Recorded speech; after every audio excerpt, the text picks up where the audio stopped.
अस्सलाम वालेकुम स्टूडेंट्स।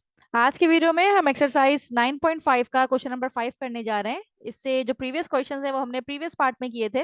अगर आपको उनके सॉल्यूशंस चाहिए तो मेरी प्रीवियस वीडियो जरूर देखिएगा।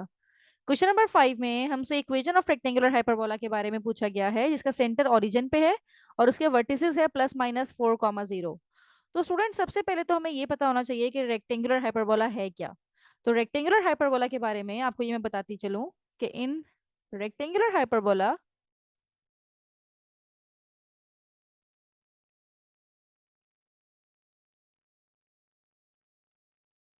the length of transverse axis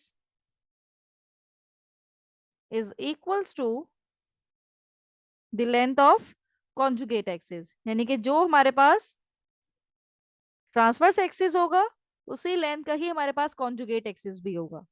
तो ये चीज हमें याद रखनी है कि रेक्टेंगुलर हाइपरबोला में this is the key point कि जो हमारे पास रेक्टेंगुलर हाइपरबोला में जो ट्रांसवर्स एक्सिस है वो इक्वल होगा कॉन्जुगेट एक्सिस में। तो अगर मैं इसको इस फॉर्म में लिखूं कि ए शुड इक्वल्स टू बी, यानी कि जो ए और बी जो हम यूज कर रहे थे हाइपरबोला की इक्वेशन में, रेक्टेंगुलर हाइपरबोला में ये दोनों की लेंथ इक्वल होगी। तो this is the definition of rectangular hyperbola. तो हमने ये याद रखना है। ओके। और हमने इसी की इक्वेशन फाइंड आउट करनी है जिसमें ए इज इक्वल्स टू बी हो। राइट। अब इसका सेंटर है ओरिजिन पे, ये भी हमें क्वेश्चन में ही गिवन है। Centre is at origin. और इसका जो वर्टिसेस हैं इसके, ये है +-4, 0 पे। तो सेंटर ओरिजिन पे होना इसका मतलब ये है कि ये तो केस 1 है या केस 2 है, लेकिन वर्टिसेस है +-4, 0। तो इसका मतलब ये है कि 1 या 2 वाले केस में आप ये देखें, ये 1 केस है, ये केस नंबर 2 है। इसमें वर्टिसेस इस फॉर्म में हमारे पास हैं +-4, 0 में। तो जो इक्वेशन ऑफ हाइपरबोला हम यूज करेंगे वो फर्स्ट केस वाले यूज करेंगे। इसका मतलब है जो वर्टिसेस हमें गिवन है वो इंडिकेट कर रहे हैं कि ये हमारे पास केस 1 है।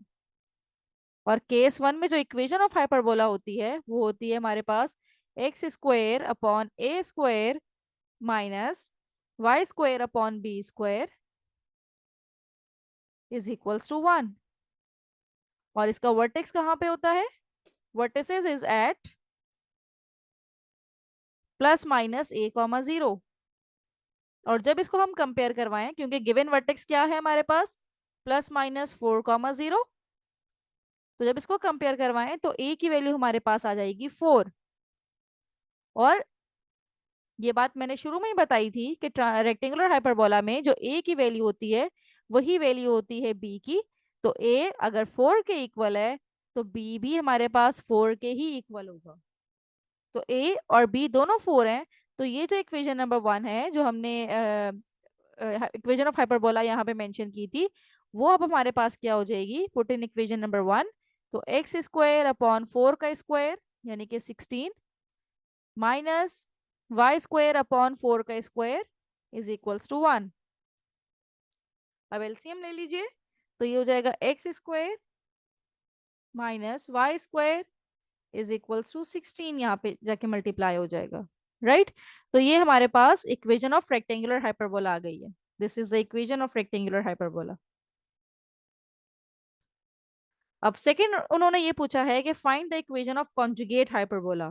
तो कॉन्जुगेट हाइपरबोला वो हमारे पास होता है कि जिसमें ट्रांसवर्स एक्सिस कॉन्जुगेट एक्सिस बन जाता है और कॉन्जुगेट एक्सिस ट्रांसवर्स एक्सिस बन जाता है।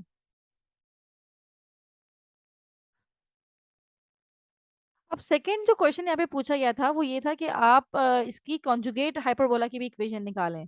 तो कॉन्जुगेट हाइपरबोला जब भी हम निकाल ले जाएंगे तो स्टूडेंट याद रखिएगा कि ट्रांसवर्स एक्सिस अगर कॉन्जुगेट हाइपरबोला का निकालना है तो वो इक्वल होता है कॉन्जुगेट एक्सिस ऑफ हाइपरबोला का। यानी कि अगर आपको ए निकालना है कॉन्जुगेट हाइपरबोला का तो वो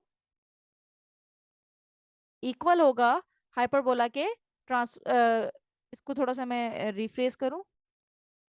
यानी कि अगर हमने कॉन्जुगेट हाइपरबोला का ट्रांसवर्स एक्सिस निकालना है तो जो गिवन हाइपरबोला है उसके कॉन्जुगेट एक्सिस के इक्वल होगा ट्रांसवर्स एक्सिस। यानी कि ए जो है वो इक्वल होगा बी के और बी इक्वल हो जाएगा ए के। तो स्टूडेंट जो ये वाली इक्वेशन 1 है, अगर इस इक्वेशन 1 का मुझे कॉन्जुगेट हाइपरबोला निकालना है then the conjugate hyperbola will be, conjugate hyperbola क्या होगा इसका, इसका कॉन्जुगेट हाइपरबोला होगा Y square upon B square minus X square upon A square is equals to 1। और ए और बी की वैल्यू तो है ही 4, तो इसकी तरह से वाई स्क्वायर के नीचे भी 4 स्क्वायर माइनस एक्स स्क्वायर के नीचे भी 4 का स्क्वायर यानी कि 16 माइनस एक्स स्क्वायर के नीचे भी 4 का स्क्वायर यानी कि 16 इज इक्वल्स टू 1। तो ये हो जाएगा Y square minus X square is equals to 16। तो ये मैंने इक्वेशन निकाल ली है किसकी, कॉन्जुगेट हाइपरबोला की। ये हमारे पास हाइपरबोला, ये इक्वेशन ऑफ हाइपरबोला, और ये equation of conjugate hyperbola. Right, ये दोनों हमने काम कर लिए हैं।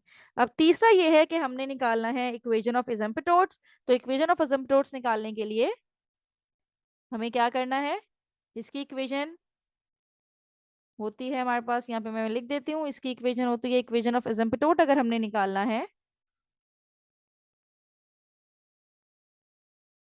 तो इसकी इक्वेशन होती है y is equals to plus minus B upon A X.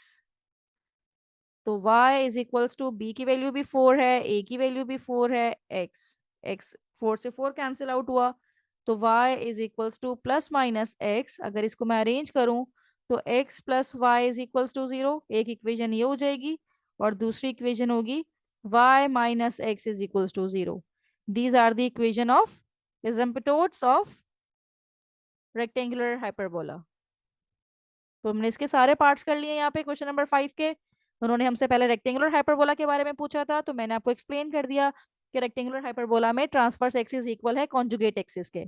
तो ये प्रोसीजर यूज करते हुए हमने रेक्टेंगुलर हाइपरबोला की इक्वेशन निकाल ली। फिर हमने इसी रेक्टेंगुलर हाइपरबोला का कॉन्जुगेट हाइपरबोला निकाला और ये कहा कि भाई ए इज इक्वल्स टू बी होता है तो बी इज इक्वल्स टू ए है कॉन्जुगेट हाइपरबोला में। यानी कि जो ट्रांसवर्स एक्सिस है वो कॉन्जुगेट एक्सिस के इक्वल होता है और कॉन्जुगेट एक्सिस ट्रांसवर्स एक्सिस के इक्वल होता है। राइट, तो इस तरह से हमने इसकी कॉन्जुगेट हाइपरबोला भी फाइंड आउट कर लिया। फिर इक्वेशन ऑफ एसिम्पटोट के बारे में हमसे पूछा था, तो इस तरह से हमने बी और ए की वैल्यू पुट करते हुए दोनों इक्वेशन ऑफ एसिम्पटोट्स हमने फाइंड आउट कर ली हैं। क्वेश्चन नंबर 6 हम करने जा रहे हैं 9.5 का, और हमने यहाँ पे इसेंट्रिसिटी फाइंड आउट करनी है हाइपरबोला की जिसका लेटेस्ट रेक्टम ट्रांसवर्स एक्सिस के डबल है। तो स्टूडेंट यहाँ पे जो कंडीशन दी हुई है इसको हम रीराइट करते हैं according to the given condition. जो लेटेस्ट रेक्टम है हमारे पास, latus rectum is equals to double, double mean 2 times of transverse axis. इसको मैथमेटिकली मैंने इस तरह से लिखा, ट्रांसवर्स एक्सिस और लेटेस्ट रेक्टम का फॉर्मूला क्या होता है, applying formula of latus rectum 2b square upon a, transverse axis का 2a होता है। राइट, तो एक 2 से ये 2 कैंसिल आउट हुआ तो b square is equals to 2a square. Right, तो इस कंडीशन को यूज करते हुए हम इसकी सेंटिसिटी फाइंड आउट करेंगे। सेंटिसिटी फाइंड आउट करने के लिए हमें पहले c चाहिए होता है। We know that c square is equals to a square plus b square. a square तो a स्क्वायर रहने दें और b स्क्वायर की वैल्यू है 2a स्क्वायर। तो c स्क्वायर हमारे पास आ गया 3a स्क्वायर और c मुझे निकालना है taking root on both side. तो c आ जाएगा, a तो रूट से बाहर आ जाएगा जस्ट अंडर रूट 3 और a रूट से बाहर है, तो c की वैल्यू भी हमने निकाल ली है यहाँ पे। तो अभी इसेंट्रिसिटी निकालते हैं। इसेंट्रिसिटी का फॉर्मूला होता है, फॉर इसेंट्रिसिटी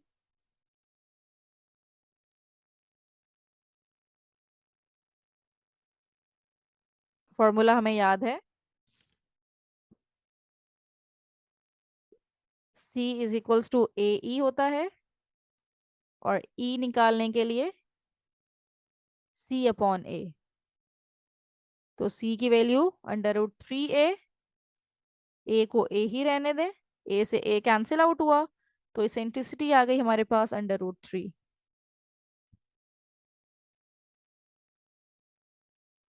तो स्टूडेंट यहाँ पे हमने 9.5 कंप्लीट कर लिए। इससे रिलेटेड कोई भी क्वेश्चन हो तो मुझे कमेंट बॉक्स में ज़रूर बताइए, इंशाल्लाह मैं आपके कमेंट बॉक्स का ज़रूर आंसर करूंगी। थैंक यू सो मच कि आपने एंड तक मेरी वीडियो देखी।